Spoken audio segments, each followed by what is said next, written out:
Welcome to Local Edition. I'm Bella Shaw. If you drive along the 101 freeway near Camarillo, you may see there's a lot going on. And Camarillo City Mayor Jan McDonald joins us. You're back after a little bit of a hiatus as on the council. You're mayor again. I am. My pleasure. Yeah, so there's a lot going on, and it's an exciting time to be the mayor.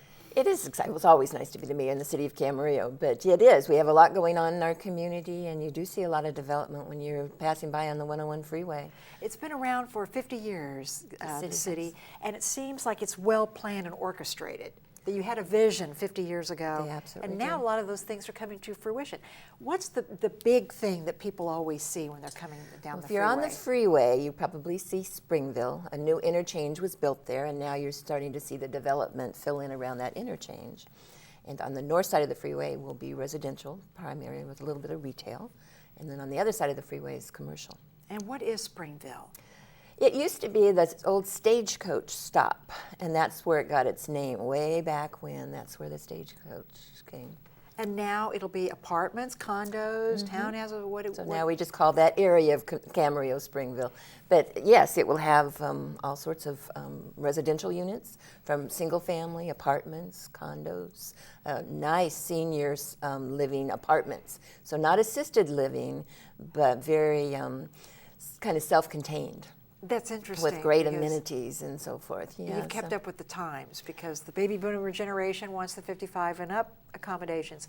But the new families, as far as the starter homes, they need apartments. They just, apartments, the townhomes. Townhomes. Yeah. They can't afford, the bigger homes. Right. It's the starter. You might, maybe the first child comes along and it's still enough, and then once they have a couple more, then they want that larger home. But it's a great place to start, and they're good size apartments and townhomes. So Springville, what are we looking at? How many units? Population? That project in its entirety will have about 1,300 residential units of a mix, as we've talked about. And then when will it be ready?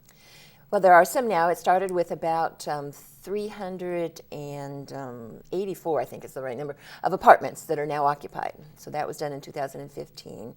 Now you see some residential single-family homes being built, and those some of them are occupied. So it's in phases, so it's working its way north, I guess. And these are people who may commute to Santa Barbara, they Absolutely. may commute to the Valley, they may be in the industry, work in Sherman Oaks. They could be. They come from all over, and then of course those are lucky enough to work in the city of Camarillo too. Just stay put. Yeah, really. So it's and then of course our seniors. Camarillo's got a lot of retired people who are very happy to be there, and these apartments will be great for them because it really will. They'll have so many of the amenities right at hand. They won't have to get in the car. They'll be right there for them. Yeah. Now, some of these apartments, there's a new trend, and I guess that would be that you have these commercial retail stores, and then above them, you might actually have some apartments. Exactly. We call them mixed use. Bottom is usually your retail, and then above you can have apartments, or in some cases you'll find where you'll have for sale units above that. It gets a little more complicated, but it's a new concept of really using your land and getting the most value from it. And really, you don't have to leave the area because you've got everything right there. Absolutely. So let's talk about the commercial side. You've got these other residences going in, and what about the commercial development? Right across the street, they're off the Springville off ramp. So on the south side of the freeway will be, and next to Home Depot. Maybe that's the other place to get your reference. It's a new shopping center. It's called Amara, and it will have 450,000 square feet. So it's a good-sized shopping center. It has it's all retail, but it will have some restaurant pads. I think it might have a couple of drive-throughs. They haven't got all the tenants down yet, but they'll have, and I'll give you a list of the few of the ones they've got so far. They have Cost Plus, Bed Bath & Beyond, Bye Bye Birdie, Steinmart, TJ Maxx, and Home Goods. So those are the ones the tenants they have so far.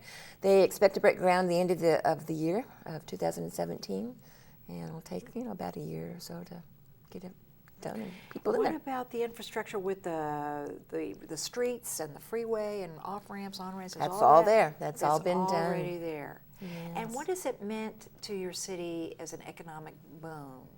Like jobs that are created and In a lot of communities, you don't see this kind of development. Well, obviously, from the retail side, it helps our sales tax, and sales tax is about 40% of our revenue. So it does help that, and it does provide the jobs at that level of the service, more service industry. We have the college in our backyard, so hopefully that's some jobs for some of our college students. It's another interesting dynamic we're going through as that college grows. That's Cal State Channel Islands, and we're seeing a lot of those students in our community, not only living but working. So it's an exciting time. What do you think is the secret to Camarillo's success? Because a lot of communities don't see growth like this. They're sort of on a downturn. Not a whole lot of things are opening. And well, it's a mix. It's obviously during the recession things were on hold, so you're seeing a lot of what might have happened years ago. But now the recession is ending. We're starting to see that development take place. We also obviously had the open space that a lot of cities, don't have, and we're getting close to build out. I mean, we can't keep this pace up for much longer. So it's just kind of timing. It's a lot of these projects are now financially viable to do at this point in time. So you've got the new residential going in and some new retail, commercial. What about industrial? Any businesses heading your way? We do. Right next, again, along the freeway, the point of reference is Institution Ale. I don't know if you've seen that right along the freeway on Mission Oaks Boulevard, but right next to that, they just broke ground on a new industrial building. It will be a multi-tenant building. I don't know who those tenants will be at this point in time, but we want to draw businesses to Camarillo. Jobs is a very, very important part of our community because that's really what keeps your residents here at home and makes you a very thriving community. And viable community. Absolutely. Mayor, how did the city fare during the storms? They had record rainfall in parts of California, and how did everything hold up? So far, knock on wood, we're doing okay, especially with today. We're a little worried about Camarillo Springs. They had that problem a couple of years ago when the hill after the fire and so forth, but we did some work up there. We've got some to hold back the rocks and so forth, so hopefully we won't have a problem again. So the barriers are so far holding, and we're just, we're going to keep their fingers crossed that we make it through this big storm. But we hope we're prepared, and the residents are prepared. They've become accustomed being on watch, and it's at this point in time, as I'm speaking, it's a voluntary evacuation if they don't feel comfortable.